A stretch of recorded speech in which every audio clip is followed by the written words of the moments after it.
que j'adore. Mercredi 11 novembre 1998, spécial jour du souvenir. Rendez hommage à un ancien combattant, insérez-lui un doigt dans le coquelicot, ça lui rappellera la vie dans les tranchées. Et chronique des sports, l'ancien propriétaire des Nordiques, Marcel Aubu, déclare: ça fait 53 ans que la guerre est terminée et je n'ai pas encore explosé. Pourtant, je suis un obus. Un obus, la comprenez-vous? Obus, bâtard, va te falloir que je fasse badaboum. Badaboum, là, comme la mascotte des Nordiques dont Marcel Aubu est l'ancien propriétaire. Non? Ah, je savais que j'aurais dû la sauter, celle-là. Oh, mon Dieu, sauter, comme dans le sens d'explosion, là. Ah, puis la vie est trop courte.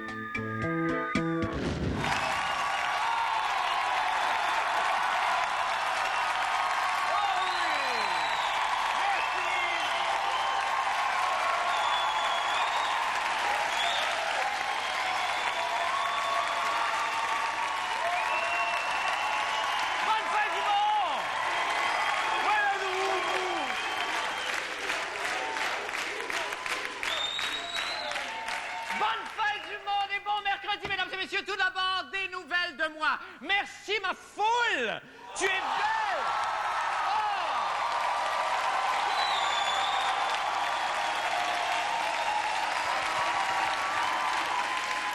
Tu es belle! Tu es femme! Je veux te prendre! C'est le jour du souvenir aujourd'hui. Oui, ça sera pas long. C'est le jour du souvenir aujourd'hui. Et qui dit jour du souvenir dit nostalgie. Et là, aujourd'hui, j'ai le vague à l'âme un petit peu, je dois vous dire, car je repense à toutes les femmes, à toutes ces femmes que j'ai aimées, oui, to all the grills I've loved before. Et là, j'aimerais prendre un petit moment, si vous permettez, pour me les remémorer. Oui. Oui. Du fun. Oui. Ah oui.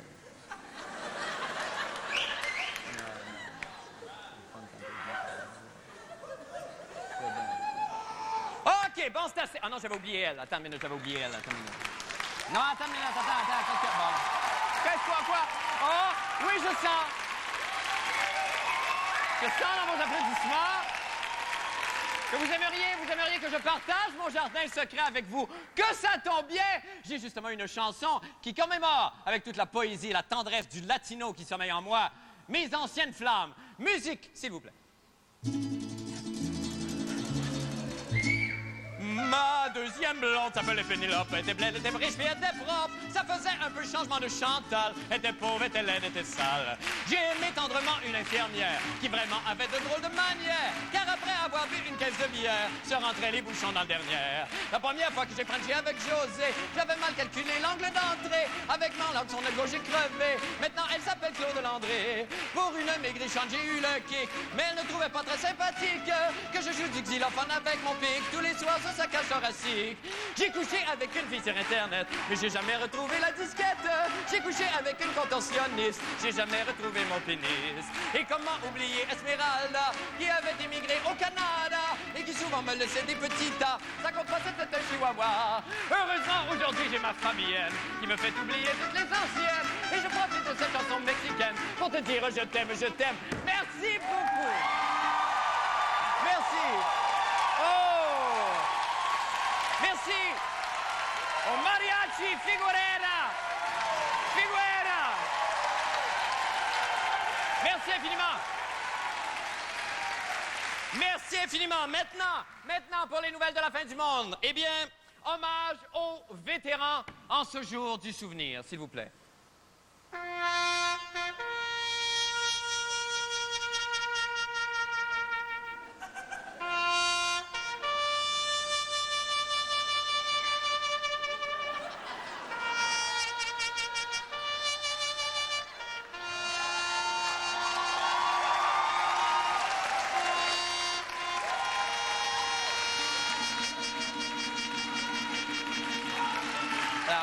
Mais là,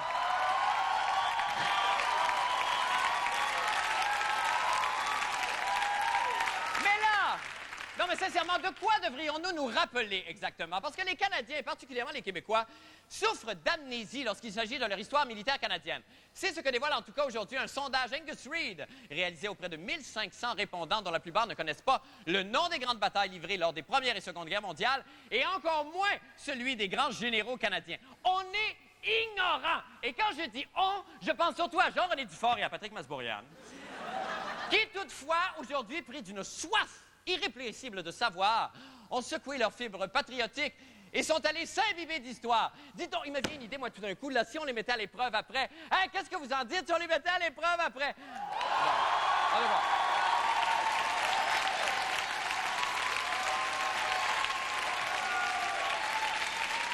Pensez-vous vraiment que votre opinion va compter? C'est décidé depuis 8h30 à matin. Ah, d'accord. On regarde.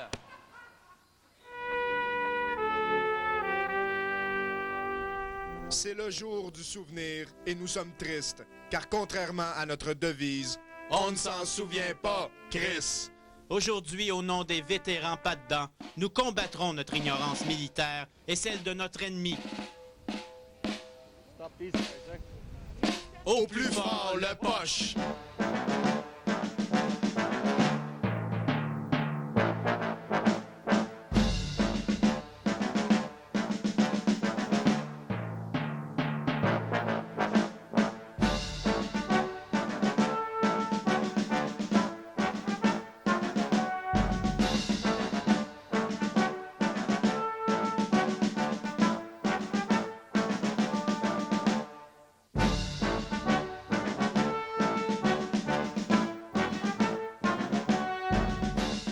C'est quoi la façon la plus simple de me renseigner sur l'histoire militaire canadienne? Dans les manèges ici à Montréal, il est libéré.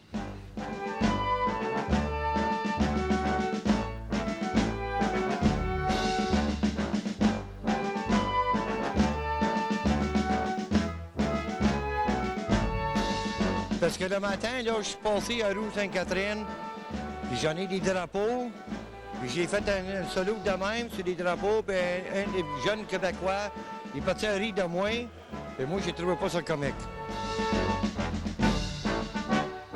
La seule date historique là, qu'un Québécois devrait au moins savoir, ce serait laquelle? Verdun. C'est la bataille de Verdun. Oui. Et ça, ce serait quelle date? Je me rappelle peu.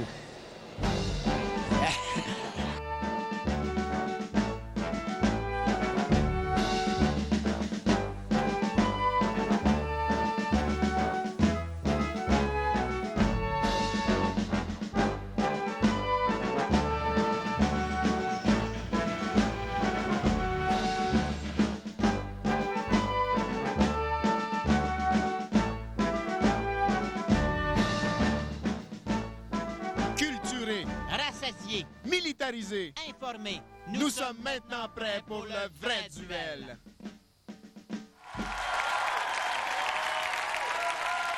bien, j'ai bien hâte de voir si ça a porté fruit. Hein? Vous? Ah, les gars! Ouais! Revenez-nous tout de suite après la pause pour avoir les résultats. Musique, s'il vous plaît.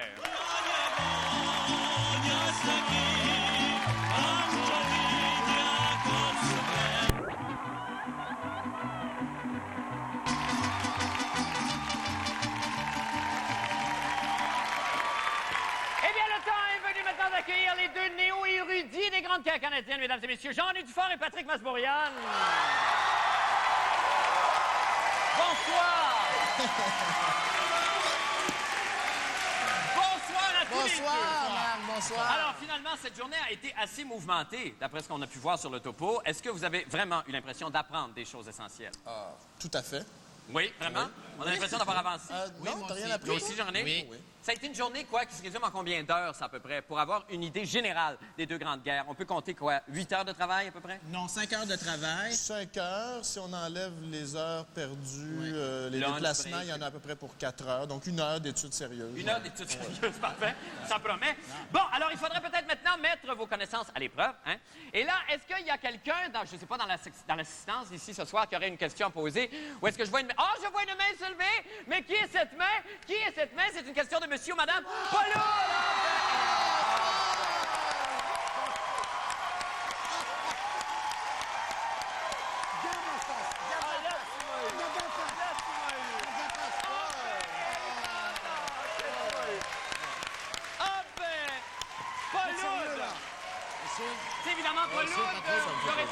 connu le populaire animateur du quiz Flamingo. Bonsoir, Paul.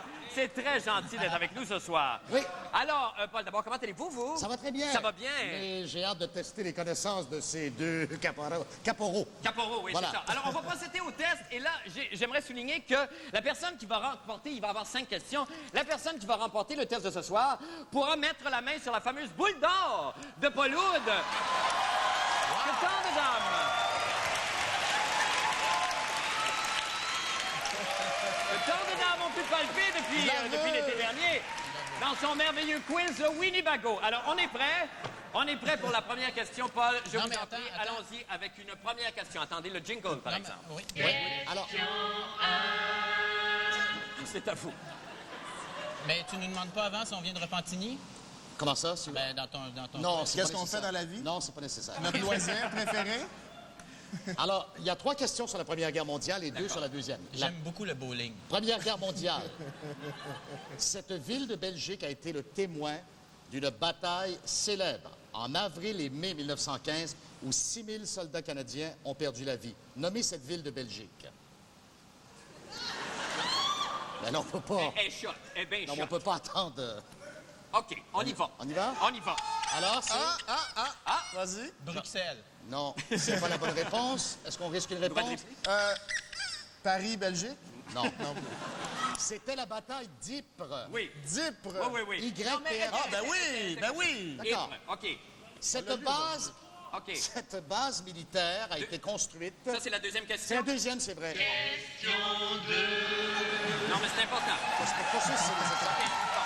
Alors, cette base militaire a été construite au début de la guerre en 1914 et a accueilli 30 000 soldats, d'où ils sont partis, bien sûr, pour aller au front européen. Nommez cette base militaire à 25 km de Québec. Oh, Fafa. Jean-René? Valcartier. C'est une bonne réponse! C'est une bonne réponse! Bravo!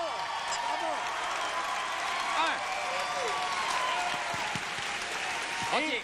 Je suis défait déjà. Troisième question. Encore une question. Pourquoi porte-t-on le coquelicot? Pourquoi le coquelicot? Pourquoi pas la marguerite, le pissenlit, la salade iceberg? Question Pourquoi très le coquelicot le jour du souvenir? Ah, c'est fort. Parce Patrick? que c'est la première fleur qui repousse sur les champs de bataille. Oh, je lui donne la réponse! Oui, OK. Merci, Paul! Bravo. En effet, En effet, il faut... C'est sûrement pas ça, les mais... coquelicots poussent dans les Flandres où Oui. de nombreux Canadiens, bien sûr, ben, je sais bien, Paul. reposent Il à faut tout enchaîner jamais. rapidement Deuxième maintenant. guerre mondiale et avant-dernière question. On y va. Nommez ce pays d'Europe centrale qui a été envahi au petit matin du 1er septembre 1939 par les Allemands et qui a déclenché le conflit mondial, le deuxième. C'est moi. Je pense que c'est Patrick. Non, c'est Jean-René. Jean-René. Je serai honnête. Alors? Je serai honnête, c'est Jean-René. La France. Non, pas du tout. Pas en 1939. Ça allait Non, venir. mais ça se peut. Pays d'Europe centrale. Moi, j'allais dire la Pologne. Oui, c'est la Pologne. C'est la Pologne. Dernière question. Dernière question. Et dernière question. Attendez le jingle. Attendez une seconde. Dernière question. Ça va être trop, par exemple. Non, mais c'est le fun. Ça, c'est dans l'esprit. Alors, 2 très importantes conférences qui ont réuni Winston Churchill et le président américain Franklin Roosevelt ont eu lieu en 1943 et en 1944. Je vous donne 3 choix de réponse. À quel endroit ont eu lieu ces 2 grandes conférences de planification des forces alliées? Était-ce à Yalta? Était-ce au motel Jenny Rock? Ou encore au Château Frontenac de Québec? Jean-René? Yalta. Non. Au Château Frontenac de Québec. Oui, c'est la bonne réponse! Et nous avons un gagnant! Nous avons un gagnant. Et je... Bravo, Paul. Félicitations. Nous allons faire Félicitations. une pause. Nous revenons après. Restez là. Merci, Paul.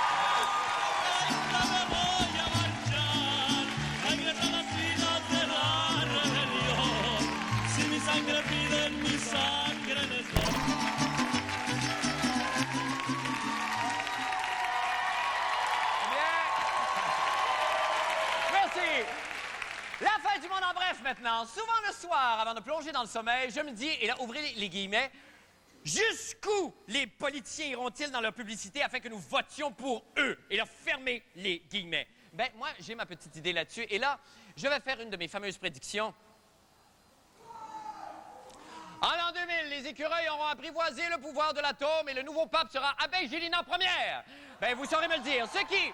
Ce qui m'amène là à vous parler de cette nouvelle réclame du Parti libéral du Québec où M. Jean Charest marche à l'envers dans un corridor d'hôpital. Bon, la première fois qu'on l'entend, on est tellement impressionné par tous les trucages qu'on ne porte pas vraiment attention au texte. Mais là, je vous demande d'écouter attentivement ce qu'il dit. Vous allez voir, c'est excessivement révélateur. On écoute. Quand vous demandez une bonne raison de voter pour nous autres, je vais vous en donner une bonne de suite, une moyenne, une grosse, une large. J'ai des maudites grosses gosses. Mais à force d'avoir la tête à l'envers, j'ai des chenolles qui me collent sur le ventre. Alors c'est de retour à la normale pour vous présenter mon livre intitulé Un plan, dans lequel on peut trouver des faux docteurs, comme ceux dans l'arrière, et des fausses infirmières. Qu'on n'a pas besoin de payer cher, ça fait déjà pareil. Pour un Québec plus fort. Ce message a été donné par le Parti libéral du Québec. Moi? Je sais pas vous. On est bon. Moi, je sais où faire mon X le 30 novembre prochain, en tout cas. Eh bien, prenez son tube, il en sortira une onctueuse pâte bleue au bon goût de menthe. C'est Crest combat la carité trop et sa chronique des sports. Bonsoir, Christian. Salut. Bonsoir. Merci. Alors, vous avez fait... Vous avez fait... Christian, vous avez fait une rencontre hier dans un aéroport. Ben, vous traînez dans les aéroports, Je traîne dans les aéroports régulièrement. Ben oui, c'est... C'est l'idée du voyage, c'est l'exotisme. Ah, c'est ça. Le désir de s'évader, on n'aime pas sa petite vie, hein? Hein? Non. Allez-y, vous êtes à l'aéroport. Pourquoi vous étiez à l'aéroport? Pour rencontrer une grande personnalité qui a marqué le sport à Québec. Oui. Et je te laisse deviner. Monsieur Aubu, j'imagine. Exactement! Il était dans la manchette. Tu sais que Marcel Aubu est revenu... Hein? Il était dans la manchette. Il était dans la manchette. Oui. T'as un cul là-dessus. Oui. Il est revenu dans le portrait du sport, Marcel Aubu, dernièrement. Il cherchait des endroits pour se faire interviewer. Ça fait que finalement, je l'ai appelé puis j'ai dit, écoute, on va se rencontrer, Maître Marcel. Oui. Et puis voici ce que ça a donné. Eh bien, on écoute ça tout de suite. Est-ce que vous avez des regrets, des fois, de ce qui s'est passé avec les Nordiques? C'est mieux de faire une vente avant de faire faillite. Et à qui j'aurais vendu des billets de 100 $, à qui j'aurais vendu des loges de 150 000 $ par année. Il n'y avait personne pour acheter ça dans ma ville. Vous qui avez été dans les manchettes pendant tellement d'années et puis depuis 2-3 ans, on vous voit moins. Est-ce que vous vous ennuyez de ça? Ça manque beaucoup. Est-ce que vous pensez que le Canadien va survivre? Ils sont en difficulté. Parlez à Ronald Corrier, il va vous expliquer comment l'argent il va perdre cette année. Son problème de taxes sur l'aréna, son problème du coût du Molson Center pour opérer ça, le problème des salaires que Jean Roux est obligé de consentir pour respecter le marché avec le produit qu'il a sur la main. Impossible là, que ça fonctionne. J'ai entendu dire, je sais pas si c'est vrai, que Badaboum, là, ça a déjà été votre chauffeur. C'est vrai, ça? C'est ça, cette histoire-là. Je vous remercie beaucoup, Maître Aubu. Ça a été un plaisir. Moi aussi. C'est un homme qui a l'air relativement heureux, malgré tout. Là, il y a des gens de Québec. C'est un homme qui a l'air quand même relativement heureux, même ça si dit qu'il est bien, mais il m'a dévoilé d'autres choses aussi. Sais-tu pourquoi il est revenu dans le portrait, Marcel Aubu? Non, pas du tout. Les expos de Montréal. Oui. Surveille bien ça, mon vieux. Marcel Aubu va se mettre le nez dans les expos de Montréal. Je mets ma main au feu. Est-ce que lui peut faire la différence? Est-ce que lui peut C'est-à-dire vraiment... que lui, il me disait, tu sais, il n'y a pas grand monde au Québec qui connaisse ça, le sport professionnel. Il y a Corré, il y a Brochu, puis il y a moi. Pipi? Ben oui. Okay. Et puis, il va se mettre le nez dans les expos de Montréal, Marcel Aubu. Et il y avait une rumeur également qui circulait comme quoi, à Québec, il était continuellement entouré de gardes du corps. Ah oui? Et ça, il me l'a formellement nié. C'est pas vrai. Il dit qu'il n'y a jamais personne à Québec qui a crié des bêtises. Mais c'est pas... Oh, mon Dieu! C'est vrai que... Mais c'est pas un mégalomane. C'est pas quelqu'un qui... C'est pas un mégalomane. C'est pas quelqu'un qui... Non, c'est peut-être pas un... Non, c'est pas un mégalomane, mais c'est une personnalité assez spéciale. Ben oui, mais j'imagine que pour être rendu... Pour avoir fait ce qu'il a fait, j'imagine qu'il faut avoir un caractère quand même. Hein? Puis j'ai dit... Est-ce que vous vous sentez coupable d'avoir vendu... Oui, quand il a dit ça de même, il a dit j'avais juste 16 % des parts. Il y avait quand même 84 % des parts qui ne m'appartenaient pas. Donc, j'ai pas été tout seul à prendre la décision. Mais ça représente quand même... à défensive. Oui, mais ça représente une fortune de quand même combien, là, quand il a vendu? Quand même, ça veut dire combien, ça? Plusieurs millions de $. dollars. C'est ça que j'allais dire. Ben, c'est ça, hein? Ben là, tu sais, ça bouge un coin. Merci infiniment, Christian Salut, Tétro. Marc. OK, Merci bye. beaucoup. Salut. Et bien, nous allons faire une petite pause. Et nous revenons avec le coup d'œil à la météo et les mots de la fin. Restez avec nous.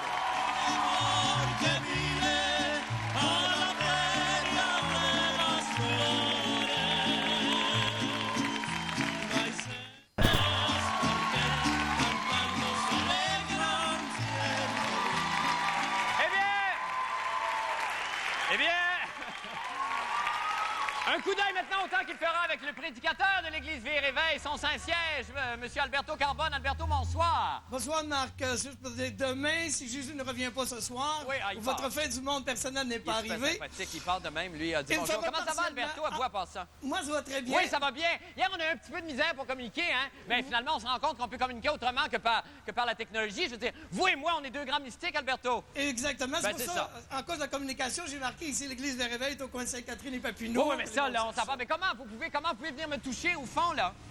Comment je vais vous toucher? Bien, en vous disant ce que la Bible dit, que l'amour de Dieu est toujours là pour quiconque en a besoin. Ben, je sais bien. Mais ce que j'ai écrit ici pour vous, spécialement pour vous, c'est les 4 choses qui doivent arriver avant la fin du monde. Oui, allez-y. La bonne nouvelle doit être prêchée, ensuite viendra la fin du monde. OK. Il va y avoir une fausse paix que les hommes vont proclamer. C'est incroyable, pareil. Mais oui, il va y avoir une ruine soudaine qui va les surprendre. Une quoi? Une ruine soudaine? Une ruine soudaine. Ah, une ruine soudaine, OK. Et ça dit ici, ils n'échapperont point. Ils n'échapperont point. Ça, c'est tout nous autres. OK. C'est ça. Il va y avoir des antéchrists qui vont c'est ça. Il faut qu'on se laisse. Merci beaucoup. Merci au mariachi Figueroa. Merci.